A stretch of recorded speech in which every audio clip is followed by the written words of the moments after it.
الحمدللہ والصلاة والسلام علی رسول کریم اعوذ باللہ من الشیطان الرجیم بسم اللہ الرحمن الرحیم۔ پچھلی دفعہ ہم سورہ بقرہ کی آیا نمبر 5 تک مکمل کر لیا تھا، اب ہم اس سے آگے آغاز کرتے ہیں۔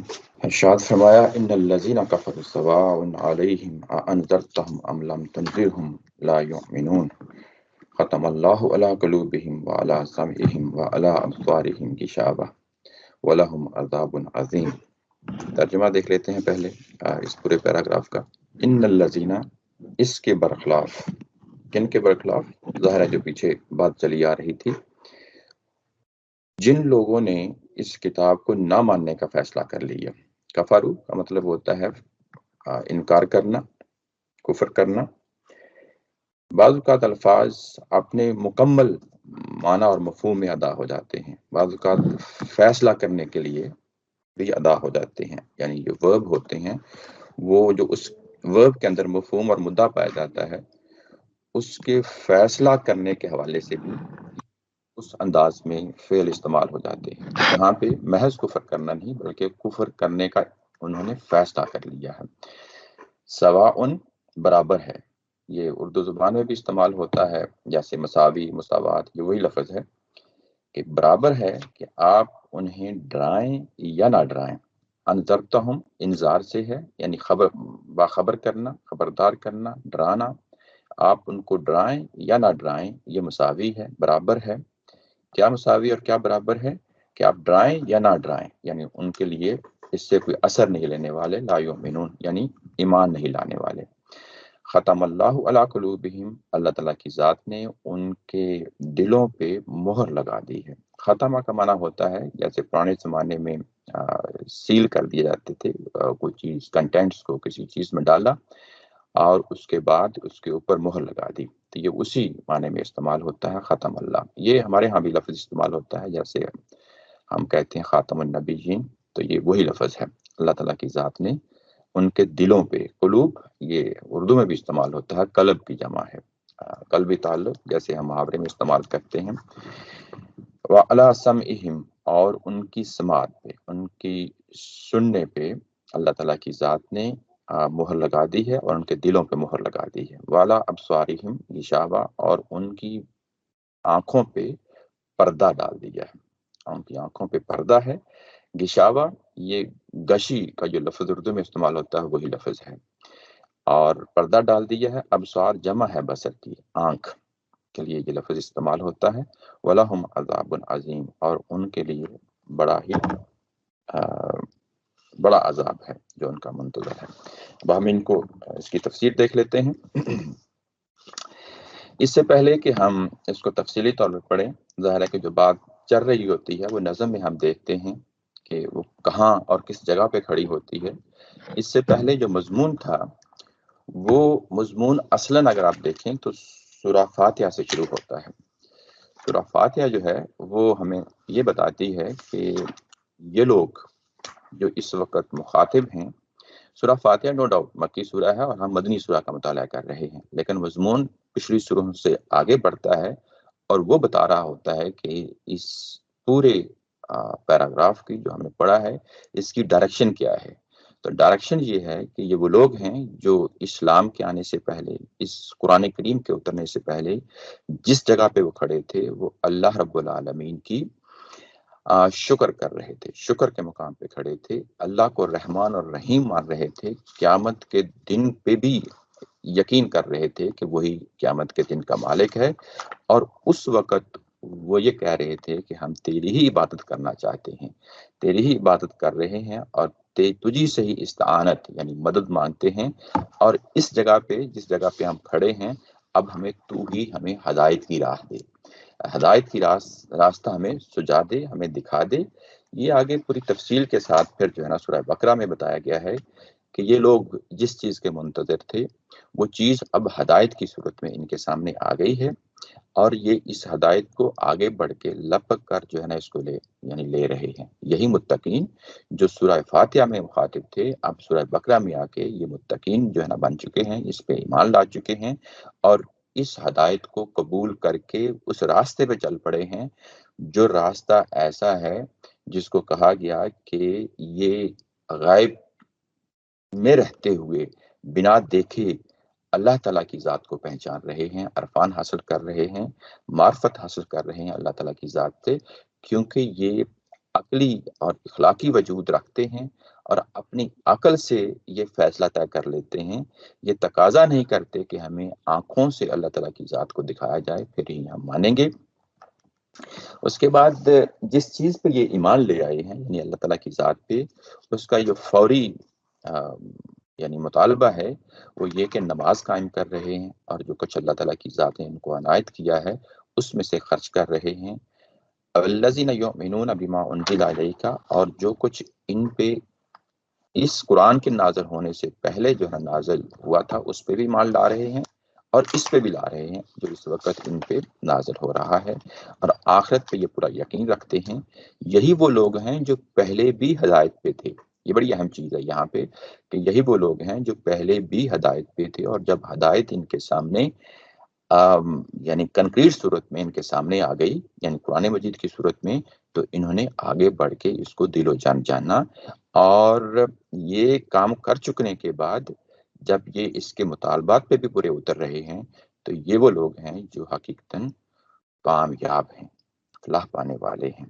اس کے بعد کہا کہ ان کے برعکس جو پچھلی بات جو مضمون چل رہا ہے، ان کے برعکس، ان کے برخلاف کچھ اور لوگ ہیں جنہوں نے فیصلہ کر لیا ہے کہ وہ اس طرح ایمان نہیں لائیں گے جس طرح یہ پچھلے لوگ جو ہے نا ایمان لائے ہیں، اور جب انہوں نے یہ فیصلہ کر لیا ہے کہ وہ ایمان نہیں لائیں گے بلکہ اپنے تعصبات کا شکار ہو کے، اپنی خواہشات کا شکار ہو کے اس دعوت کی مخالف سمت پہ کھڑے ہو جائیں گے۔ مخالف سمت پہ یعنی اب ان کا سارا زور اناد، دشمنی، مخالفت ہی کی طرف جو ہے نا لگے گا۔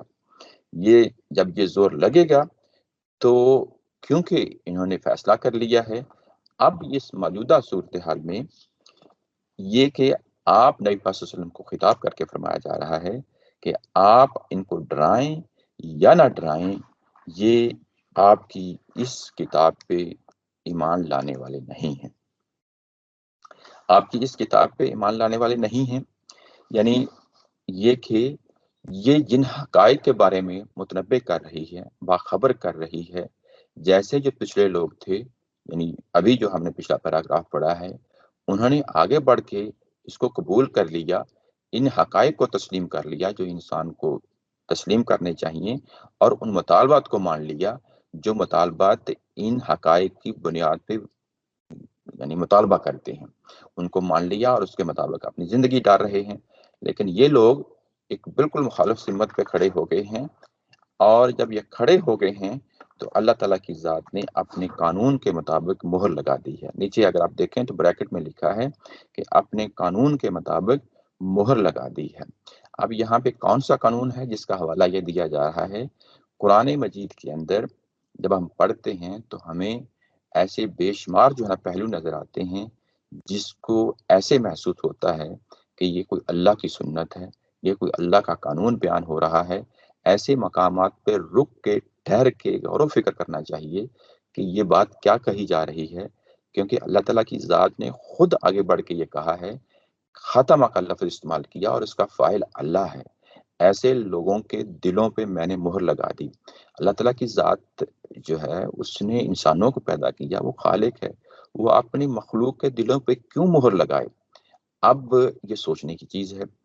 جب یہ کہا کہ مہر لگا دی اور کوئی پہلو ہے، کوئی وجہ ہے، کوئی قانون ہے، کوئی حوالہ ہے جس کی وجہ سے مہر لگا دی گئی ہے، اب یہ اس کو قبول کرنے والے نہیں ہیں۔ یہ قانون کیا ہے؟ اس کو ہم اللہ کی سنن بھی کہتے ہیں، یعنی اللہ کی سنتیں۔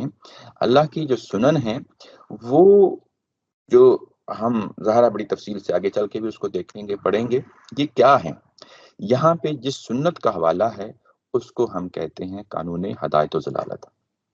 قانون ہدایت و ضلالت یعنی انسانوں کو اگر ہدایت ملنی ہے یا انہوں نے گمراہ ہونا ہے تو وہ کون سا قانون ہے، اس کو ہم قانون ہدایت و ضلالت کہتے ہیں۔ یہ تو بڑی کامن سی چیز ہے، ہم ظاہرہ یونیورسٹیز میں، اسکولوں میں پڑھتے آئے ہیں، اور ویسے بھی کامن سینس کی چیز ہے کہ ہمارے ارد گرد کے ماحول میں جب ہم دیکھتے ہیں تو چیزوں کے اندر کچھ قوانین کام کر رہے ہوتے ہیں جن کو ہم فزیکل لاز بھی کہتے ہیں، جیسے کہ سورج روز نکلتا ہے، اپنے ٹھیک متعین وقت پہ نکلتا ہے اور ٹھیک متعین وقت پہ غروب ہو جاتا ہے۔ ایسے ہی دن آتا ہے، رات آتا ہے، مہینے آتے ہیں، موسم آتے ہیں، ایک روٹین کے ساتھ آتے ہیں۔ آپ انسانوں کے ساتھ بھی ایسے ہی معاملہ ہوتا ہے۔ آپ کسی گرم چیز کو ہاتھ لگائیں گے تو آپ کا ہاتھ جو ہے نا جل جائے گا۔ آپ کسی جو ہے نا اونچی جگہ سے چھلانگ لگائیں گے، یقیناً چوٹ آئے گی۔ تو یہ وہ فزیکل لاز ہیں، انسان بھی اس کے اندر جکڑے ہوئے ہیں، اور انسان کے ارد گرد کا جو ماحول ہے وہ بھی بتا رہا ہے کہ ہر جگہ ایک طے شدہ متعین شدہ یعنی قانون ہے جو ہر چیز میں لاگو ہے۔ ان کو ہم فزیکل لاز کہتے ہیں۔ یہ انسانوں کے ساتھ بھی ہوتا ہے اور انسانوں کے علاوہ ہر چیز کے اندر یہ چیز پائی جاتی ہے۔ لیکن جو انسانی شخصیت ہے، شخصیت یہ کن چیزوں پہ مشتمل ہے؟ کیا ان پہ بھی فزیکل لاز ہوتے ہیں؟ یہ جن چیزوں پہ مشتمل ہے، یہ قرآن مجید سے ہمیں پتہ چلتا ہے کہ 4 طرح کی چیزیں ہیں۔ انسانی شخصیت یعنی ایک تو انسانی وجود ہے جو فزیکل لاز میں جو ہے جکڑا ہوا ہے۔ انسان پیدا ہوتا ہے، جوان ہوتا ہے، بوڑھا ہوتا ہے اور مر جاتا ہے۔ باقی حیوانوں کے ساتھ بھی ایسا ہی ہوتا ہے۔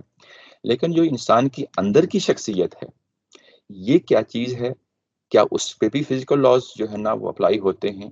فزیکل لاز کو قرآن مجید اپنی زبان میں امر کہتا ہے، لہ الخلق والامر، یعنی اللہ تعالیٰ کی ذات نے ہی انسانوں کو پیدا کیا ہے، اور انسانوں کیا ہر چیز کو پیدا کیا ہے، اور اس کے اندر کچھ لاز رکھ دیے گئے ہیں۔ اس کو امر قرآن مجید کہتا ہے۔ لیکن یہ امر جو ہے کیا انسانی شخصیت پہ بھی اپلائی ہوتا ہے؟ یقیناً اپلائی ہوتا ہے۔ یہ انسانی شخصیت ہے کیا ہے؟ یہ قرآن مجید سے ہمیں پتہ چلتا ہے کہ یہ 4 طرح کی چیزوں پہ مشتمل ہے۔ ایک یہ کہ انسان عقلی وجود رکھتا ہے، یعنی جو چیزیں 4 دی گئی ہیں یہ باقی تمام مخلوقات سے بالکل مختلف ہیں، جدا ہیں، نمایاں ہیں۔ انسان کا یہ شرف ہے، یعنی عقل جو ہے جو انسان کو دی گئی ہے، یہ آپ کے سراؤنڈنگ میں دیکھیں تو ایسی کوئی چیز کسی اور مخلوق میں نہیں پائی جاتی۔ ایک عقلی وجود ہے، دوسرا اخلاقی وجود ہے۔ اخلاقی وجود، انسان یہ فیصلہ کرتا ہے کون سی چیز اچھی ہے کون سی بری ہے، یہ بھی انسان کے اندر ودیت کر دیا گیا ہے۔ یہ دوسرا پہلو ہے جو بتایا گیا ہمیں۔ تیسرا جو پہلو ہے وہ ہے انسان کو ارادہ اور اختیار دے کے بھیجا گیا ہے اس کائنات کے اندر، اس دنیا کے اندر۔ یہ ارادہ اور اختیار ہمیں باقی چیزوں کے اندر نہیں ملتا، یہ ارادہ اختیار صرف انسان کے اندر پایا جاتا ہے۔ ارادہ اختیار یہ تیسری چیز ہے۔ چوتھی چیز نطق ہے، یعنی بولنے کی صلاحیت۔ انسان جو کچھ اپنی عقل کے ذریعے سے، ارادہ اختیار کے ذریعے سے جن احساسات کو اپنے اندر وجود میں لے کے آتا ہے، ان کو جب زبان دیتا ہے تو یہ بولنے کی صلاحیت ہے۔ یہ چوتھی صلاحیت ہے جو اللہ تعالیٰ کی ذات نے دی ہے۔ ان 4 چیزوں سے مل کے انسانی شخصیت بنتی ہے۔ کیا اس جو انسانی شخصیت ہے اس پہ بھی کوئی قانون لاگو ہوتا ہے؟ تو اس کو ہم قرآن مجید میں بھی ہمیں پھر پتہ چلتا ہے کہ ہاں اس پہ بھی قانون لاگو ہوتا ہے۔ یہ جب اللہ تعالیٰ کی ذات اس شخصیت کے ساتھ انٹریکٹ کرتی ہے اس دنیا کے اندر اپنے قانون کے ذریعے سے، اس کو ہم اللہ کی سنن کے طور پہ جو ہے نا بیان کرتے ہیں۔ اللہ کی سنن کے طور پہ بیان کرتے ہیں۔ وہ کئی ایک جو ہے نا سنن ہے جو جس جگہ پہ آئے گی ہم اس کو جو ہے نا بیان کریں گے۔ اس جگہ پہ جس سنت کی بات کی جا رہی ہے وہ ہدایت و ضلالت کا قانون ہے۔ ہدایت و ضلالت کا قانون کیا ہے؟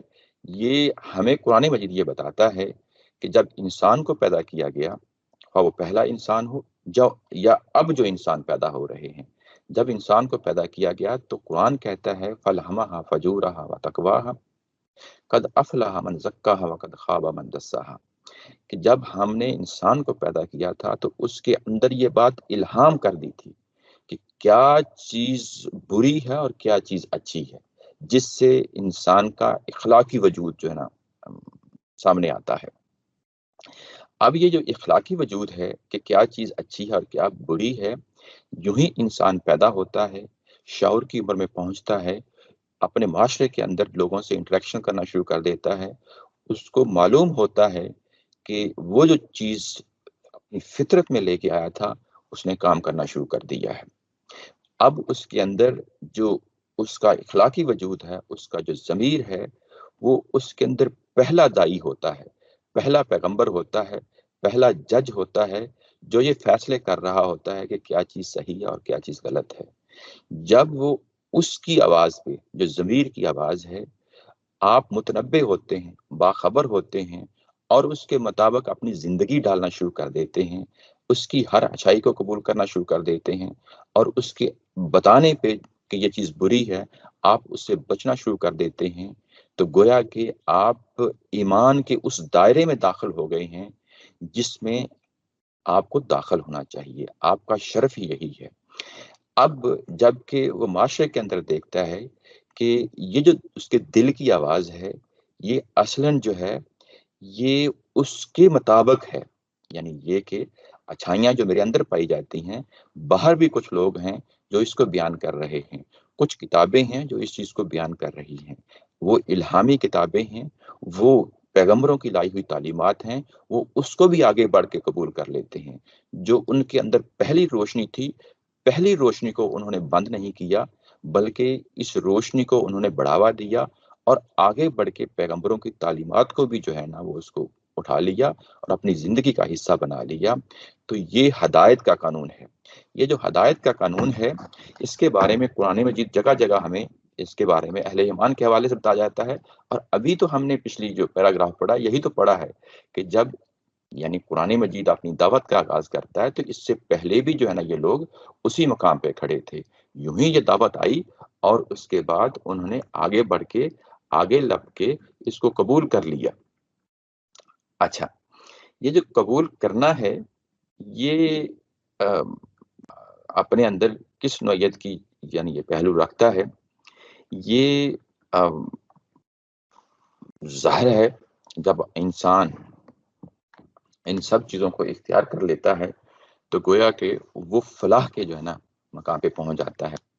اس کے یہ ہدایت کا پہلو تھا، اور جو اس کے بعد جو ضلالت کا پہلو ہے وہ پہلو جو ہے کہ اس کے بالکل اپوزٹ جو ہے انسان کھڑا ہو جاتا ہے، اپوزٹ کھڑا ہو جاتا ہے، یعنی وہ شعور کی عمر میں پہنچتا ہے تو اب وہ بجائے اس کے کہ اچھائی کو اختیار کرے وہ برائی کو اختیار کر لیتا ہے، برائی ہی کو جو ہے نا اپنا اوڑھنا بچھونا بنا لیتا ہے۔ اب اس کے سامنے ضمیر کی جب آواز آتی ہے تو اس کو دبا دیتا ہے، اور اس کے بعد وہ جو قدم قدم پہ ضمیر اس کو جو ہے نا متنبع کر رہا تھا، باخبر کر رہا تھا، وہ اپنے اندر کی آواز کو جو ہے نا وہ دبا رہا تھا۔ اب اس کے بعد معاشرے کے اندر خواہ وہ انبیاء کا کلام ہو، خواہ وہ جو ہے نا معاشرے کے اندر اچھے لوگوں کی باتیں ہوں، وہ ہر چیز کو ریجیکٹ کرتا چلا جاتا ہے۔ جب وہ ایسے ریجیکٹ کرتا چلا جاتا ہے تو اللہ تعالیٰ کی ذات یہ کہتی ہے کہ میں پھر جو ہے نا آگے بڑھ کے اس کو مہلت دیتی ہوں، اور مہلت دینے کا مطلب یہ ہوتا ہے کہ اب اس دوران اس کے ارد گرد میں بہت ساری چیزیں اس کو اللہ کی آیات کی صورت میں، انفسی دلائل کی صورت میں، آفاقی دلائل کی صورت میں سامنے آئیں گی۔ انفسی یہ کہ اس کا ضمیر خود اس کو جو ہے نا یہ چیزیں اچھال کر اس کے سامنے لائے گا۔ آفاقی اس کے ارد گرد ماحول میں اللہ کی بے شمار جو ہے نشانیاں اس کو ملیں گی، کائنات کے اندر نشانیاں ملیں گی، روزانہ جو ہے نا صبح و شام جو ہے نا ہوتے ہوئے دیکھے گا، موسموں کا عدل بدل دیکھے گا، وسیع و عریض زمین دیکھے گا، ان سے کوئی سبق حاصل نہیں کرے گا۔ سبق حاصل نہیں کرے گا تو وہ گریجولی کیا کر رہا ہے کہ اپنے لیے وہ تمام دروازے بند کر رہا ہے، تمام دروازے بند کر رہا ہے، اور ایک وہ وقت آتا ہے کہ وہ آنکھیں تو رکھتا ہے لیکن آنکھوں کے ساتھ وہ جو بصیرت حاصل کرنی تھی وہ اس کو بصیرت نہیں ملتی۔ کان تو رکھتا ہے، وہ روزمرہ کے جو ہے نا معاملات نمٹاتا ہے، انہی جو ہے نا وہ سینس پرسیپشنز کے تھرو جو اس کو ملی ہے، اس کے تھرو جو 5 سینسز ہیں وہ روزمرہ کے معاملات تو نمٹاتا ہے، لیکن کیا حقیقتاً جو اثر اس کو قبول کرنا چاہیے تھا، جو اس کے دل کو قبول کرنا چاہیے تھا، جو اثر پذیری جو ہے نا اس کے اندر آنی چاہیے تھی وہ نہیں آ پائی۔ آنکھوں سے چیزوں کو دیکھنے کے بعد جو عبرت حاصل کرنی تھی، جو بصیرت حاصل کرنی تھی وہ نہیں جو ہے نا حاصل کر پایا۔ ایسے ہی سماعت کے ذریعے سے جو چیز اس کو ملنی تھی وہ اس کے بعد جو اثر قبول کرنا تھا وہ نہیں کر پایا۔ تو گویا کہ اب وہ ٹائم آ جاتا ہے جب اللہ تعالیٰ کی ذات جو ہے اس کے کانوں پہ، اس کی آنکھوں پہ مہر لگا دیتی ہے، اس کے دل پہ مہر لگا دیتی ہے۔ اب اس کے آنکھوں پہ پردہ آ جاتا ہے، یعنی وہ حقائق جو ہے اب اس کی مخالف سمت میں کھڑا ہو جاتا ہے۔ تو اس چیز کو قانون دلالت کہا جاتا ہے۔ تو دونوں کو ملا کے قانون ہدایت و ضلالت، یہ دونوں چیزیں مل کے سامنے آتی ہیں۔ اسی چیز کو ٹیکنیکل ٹرم میں قرآن مجید کبھی یہ کہتا ہے کہ میں نے ختم اللہ علی قلوبہم، کبھی جو ہے نا اس کو تبا کا لفظ استعمال کرتا ہے، جیسے اولئک الذین طبع اللہ علی قلوبہم، یعنی یہ ایک طرح سے ملتے جلتے الفاظ ہیں۔ کہیں ختمہ کا لفظ استعمال کرتا ہے، کہیں تبا کا لفظ استعمال کرتا ہے، کہیں یہ رانا کا لفظ استعمال کرتا ہے، کلا بل ران علی قلوبہم۔ ران کیا ہوتا ہے؟ یہ زنگ لگ جانا۔ تبا کا مطلب ہی مہر ہی ہوتا ہے، یعنی یہ کہ ان کے دلوں پہ زنگ لگ جاتا ہے، ان کے دلوں پہ مہر لگ جاتی ہے۔ تو یا ختمہ کا لفظ جو ہے ان کے دل جو ہے سیل کر دیے جاتے ہیں۔ تو اللہ تعالیٰ کی ذات اس کو مختلف الفاظ کے ذریعے سے قرآن مجید کے اندر بیان کرتی ہے۔ یہ ہے قانون ہدایت و ضلالت، قانون ہدایت و ضلالت، جس کو میں نے بڑی تفصیل کے سامنے آپ کے سامنے رکھا۔ پہلی دفعہ جو ہے نا یہ آیا ہے، آگے جب آئے گا تو ہم اختصار کے ساتھ اس کو بیان کریں گے، کیونکہ ہم ظاہرہ سورہ بقرہ ابتدائی آیات کا مطالعہ کر رہے ہیں۔ پہلی دفعہ آیا، اس کی وضاحت کر دی۔ اس کے علاوہ بھی جو اللہ تعالیٰ کی ذات کی جو سنن ہے، جس جس جگہ پہ آئیں گی ہم اس کو تفصیل کے ساتھ دیکھتے جائیں گے۔ لیکن یہ والی جو سنت ہے جو آپ کے سامنے بھی رکھی ہے قانون ہدایت و ضلالت کی صورت میں، یہ بڑی نمایاں ہے۔ اب جب بھی یہ لفظ بولا جائے گا فوری طور پہ آپ کے ذہن میں آ جانا چاہیے کہ اس سے کیا مطلب ہوتا ہے۔ تو یہاں پہ اللہ تعالیٰ کی ذات فاعل ہے، اور فعل جو ہے ختمہ یہ اللہ تعالیٰ کی ذات کے ساتھ ہے، یعنی اللہ تعالیٰ کی ذات خود یہ معاملہ کر رہی ہے۔ جیسے فزیکل لاز ہوتے ہیں، ایسے ہی جو ہے نا کوئی اخلاقی قوانین بھی ہوتے ہیں جو انسانی شخصیت کے ساتھ یہ معاملہ کر رہے ہوتے ہیں۔ اور جب یہ کر رہے ہوتے ہیں تو جب انسان یہاں کھڑا ہو جاتا ہے تو اس کے بعد وہ بظاہر تو ایسے ہی لگ رہا ہے کہ روزمرہ کے معاملات نمٹا رہا ہے، لیکن حق کے بارے میں اب اس کا معاملہ بالکل مختلف ہوتا ہے۔ وہ اس جگہ پہ کھڑا نہیں ہوتا جس جگہ پہ اہل ایمان کھڑے ہوتے ہیں۔ اور یہ کہا کیونکہ یہ دنیا میں اب اس پوزیشن پہ آگے ہیں، اس جگہ پہ آگے ہیں، اب ان کے لیے آخرت میں بہت بڑا عذاب ہے، بہت بڑا عذاب ہے، ایسے ہی لوگوں کے لیے بہت بڑا عذاب ہے۔ اب ہم یہ دیکھیں، اس کو کمپیئر کریں، یہ جو ابھی پیراگراف آیا نمبر 6 اور 7 پڑھا ہے ہم نے، یہ کمپیئر کریں پچھلے پیراگراف کے ساتھ، کیونکہ قرآن مجید کا ایک اسلوب ہے جس کو ہم تقابل کا اسلوب کہتے ہیں۔ یہ اسالیب جو ہے قرآن مجید کی، یہ بھی ہم زیر بحث لے آیا کریں گے۔ یہاں پہ جو اسلوب ہے، اسلوب کہتے ہیں بات کرنے کا طریقہ، یہ انسانوں کے اندر بھی پایا جاتا ہے۔ مختلف جو رائٹرز ہوتے ہیں جو اپنی تحریریں لکھتے ہیں، تحریروں کے اندر بھی خاص طرح کے اسالیب پائے جاتے ہیں۔ ہر زبان کے اپنے اسالیب ہوتے ہیں، ایسے کچھ اسالیب کتابوں کے ساتھ مخصوص ہوتے ہیں کہ وہ بات کیسے کرتی ہے۔ یہاں پہ آپ دیکھ رہے ہیں کہ 2 پیراگراف آپ کے سامنے جو رکھے ہیں، ایک طرف اہل ایمان کا رویہ ہے اور ایک طرف وہ لوگ کھڑے ہیں جو انکار کر بیٹھے ہیں، انکار کرنے کا فیصلہ کر لیا ہے۔ اب یہ تقابل ہے، توازن ہے، کمپیریزن ہے۔ اب ہم یہاں پہ ایک دوسرے کے ساتھ کمپیریزن کر کے دیکھیں گے کہ وہ کیا چیزیں ہیں جو یہاں پہ بیان ہوئی ہیں۔ پہلے پیراگراف کے اندر کوئی خاص چیزیں تھیں، بڑی تفصیل کے ساتھ بتایا گیا۔ دوسرے پیراگراف کے اندر اگر آپ دیکھیں تو یہ چیزیں وہاں پہ اس تفصیل کے ساتھ نہیں ہیں۔ جب نہیں ہیں تو اس کا مطلب یہ ہے کہ اب یہ فل ان دا بلینکس ہے، یہ آپ نے خود کرنا ہے، یہ آپ نے خود کرنا ہے۔ وہ کیسے کرنا ہے؟ اگر آپ دیکھیں تو پہلے پیراگراف کے اندر بن دیکھے مان رہے ہیں، نماز قائم کر رہے ہیں، انفاق کر رہے ہیں، اور وہ کسی تعصب کا شکار نہیں ہے۔ جو پہلے اترا ان پہ وحی کی صورت میں، اور جو اب اترا ہے یہ اس کو مان رہے ہیں۔ اور یہ لوگ جو ہیں یہ ان تمام چیزوں کے انکاری ہیں، یعنی ایک ایک کر کے جو کچھ ہم نے پیچھے پڑھا ہے اس چیز سے انکاری ہیں، اور انہوں نے اس حد تک جو ہے انکاری ہیں کہ اپنی شخصیت کو مسخ کر لیا ہے۔ یہاں میں رک کے آپ لوگوں کے سامنے ایک چیز رکھنا چاہتا ہوں کہ یہ جو لفظ بولا ہے یہاں پہ کہ ان لوگوں نے فیصلہ کر لیا ہے اور اس کے بعد اللہ نے ان کے دلوں پہ مہر لگا دی ہے، یہ انتہائی سخت الفاظ ہیں، یہ کوئی معمولی الفاظ نہیں ہیں۔ اب یہاں یہ آیات پڑھنے کے بعد 2 طرح کے رویے سامنے آتے ہیں۔ ایک رویہ یہ نتیجہ نکالے گا کہ اب یہ آیات ہم نے پڑھی ہیں، ارد گرد کے ماحول میں جہاں جہاں بھی ہمیں کوئی ایسے لوگ نظر آئیں گے جو ان چیزوں کے انکاری ہیں، اب ان کے بارے میں ہم یہی الفاظ دہرا دیں گے۔ ایک تو رویہ یہ کہتا ہے۔